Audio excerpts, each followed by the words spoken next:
The Second Amendment of the United States Bill of Rights says that the right of the people to keep and bear arms shall not be infringed.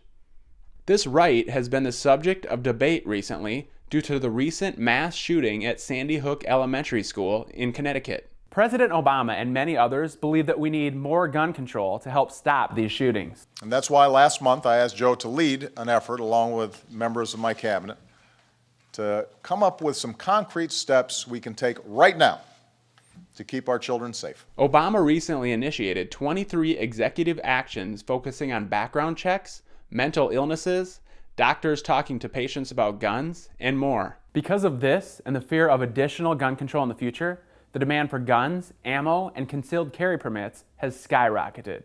Tim Leslie, who is the Chief Deputy Sheriff for Dakota County, said that the request for permits to carry has increased 131% since the same time period last year. Since Sandy Hook, which occurred December 15th to January 17th, in the same time frame a year ago, there was 185 permit to carries.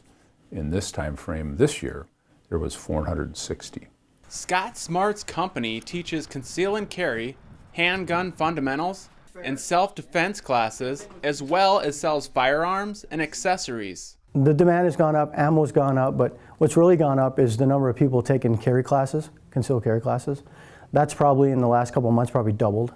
There's no real demographic, it's all over the board as far as what demographics take in the class. Also, the manager of the sporting goods department at the Hastings Walmart said it's been hard to keep ammo in stock.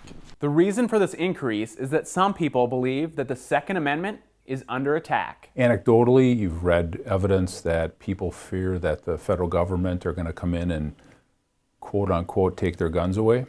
And so there's that paranoia or belief that that could happen. So I think some people are trying to get ahead of that. One of the quotes that President Obama said, and I'm quoting him, he said, just because you have a constitutional right doesn't mean the states can't constrain it. And yes, it does mean they can't constrain it. That's why it's a constitutional right. It's not supposed to be touched. If they start eroding the Second Amendment, what's next? Smart says, contrary to what some people believe, less guns will actually lead to more crime. The three states with the most gun laws in the United States, California, Illinois, and New York. What are the three states with the highest crime rates and the highest murder rates? California, Illinois, New York. You can check the FBI statistics, you can check any non-biased statistic, and it shows you that the more gun owners you have or the more people with carry permits in that state, violent crime has dropped since, the more they increase, the more violent crime drops. New York State has already recently implemented relatively much stricter gun control. Will the rest of the country, or more specifically Minnesota, follow suit? And in the meantime, will the demand for guns and ammo continue to soar? We the people shall see. In Hastings, John Foss, Hastings 14 News.